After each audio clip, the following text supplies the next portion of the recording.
tous, très heureux de vous retrouver pour cette nouvelle rencontre sur FFF TV. C'est le troisième et dernier match du premier tour de qualification à l'Euro 2024. Nos U19 sont opposés au Danemark dans une rencontre décisive pour déterminer qui de ces deux nations terminera première du groupe 1 et sera tête de série pour le tirage au sort du Tour Élite au printemps prochain. 2025, coup d'envoi donné par les Français qui évoluent en blanc aujourd'hui au sifflet. C'est un Allemand, Daniel Schlager, qui vient de donner donc le cet après-midi. Alexis Mirbach, gardien de Metz.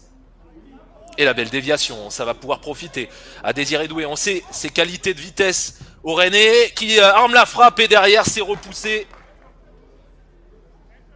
Allez, le corner frappé de la gauche vers la droite au point de pénalty et c'est l'ouverture du score. L'ouverture du score française.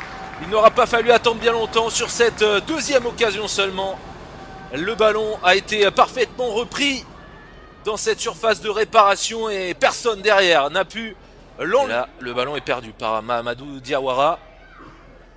Attention au bon appel de balle. Il n'y a pas hors-jeu. La frappe, elle est croisée et ça flirte avec le montant droit du gardien tricolore. Encore une fois, c'était très dangereux ce tir. Il s'en est fallu derrière que ce ne soit cadré, que ça termine sa course au fond. Frappe signée Harder, le joueur de Nord-Irland. Et il y a donc également Jean-Matteo Baoya, notamment le joueur d'Angers. Attention à cette remise de la tête, c'était dangereux encore. Attention de Colin devant Mirbach. Colin qui a mis ce ballon en corner. Deuxième corner consécutif.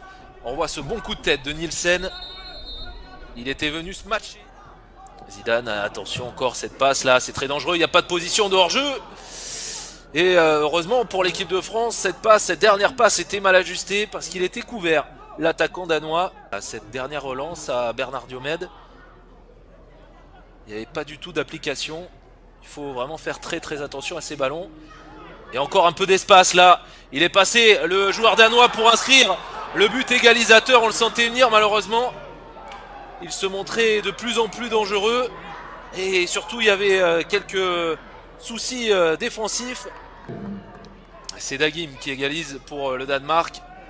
Il a été parfaitement servi aux abords de la surface de réparation entre Zidane et Colin. Et de l'intérieur du pied gauche, il vient tromper le gardien français. Malgré tout, les Français relancent court. Zidane, pris en étau par deux joueurs. Le ballon qui arrive dans les pieds danois et le voilà. Le deuxième but, inévitable qui se produit.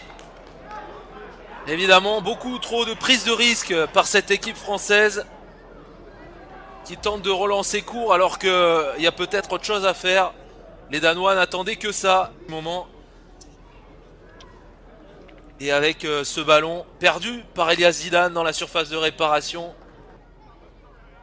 Allez, il faut réussir à conserver cette balle. C'est fait avec Tabibou Assoumani qui vient alerter Elie Junior Kroupi entre les lignes. Elie Junior Kroupi dans la surface de réparation.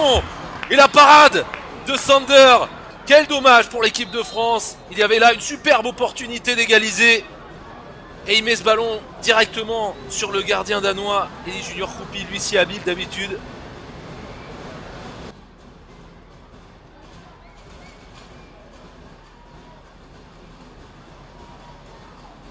Du mouvement dans la surface de réparation également.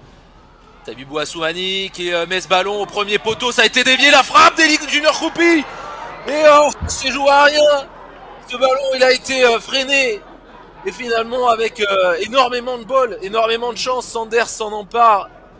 Elie Junior Kroupi avait trouvé le cadre. Il avait essayé de mettre tout ce qu'il avait dans ce ballon. Laissant Tabibou Assoumani aller apporter un peu de taille dans la surface. Elie Junior Kroupi comme tout à l'heure dans la surface, il est contré encore. Le Lorientais. Et c'en est terminé. Ça se termine sur cette dernière action, cette dernière occasion. Pour Elie Junior Kroupi, contré au tout dernier moment. L'équipe de France doit malheureusement s'incliner sur le score de 2-1 dans cette dernière rencontre du premier tour de qualification à l'Euro 2024.